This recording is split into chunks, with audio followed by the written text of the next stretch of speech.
السلام علیکم ورحمۃ اللہ۔ ایک بیوروکریٹ نے بہت دلچسپ واقعہ سنایا، آپ بھی سنیے۔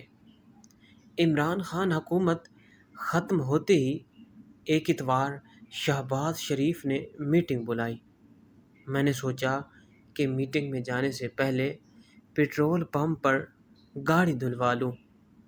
میں نے لڑکے سے کہا، جلدی کرو، میں نے دفتر جانا ہے۔ اس نے کہا، اتوار کو کون سا دفتر ہوتا ہے صاحب؟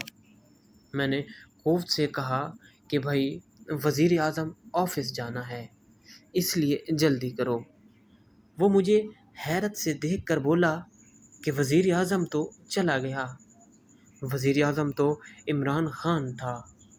میں نے کہا، نہیں، اب شہباز شریف وزیر اعظم ہیں، میں نے ان سے ملنے جانا ہے۔ اس لڑکے نے مجھے نظر بھر دیکھا اور اپنے لڑکوں کو آواز دے کر کہا، چھوڑ دو، گاڑی واش مت کرو، چوروں سے ملنے کے لیے اتنی تکلیف نہ کریں سر، ایسے ہی لے جائیں اپنی گاڑی، ہمارے پاس اور بہت ضروری کام ہیں۔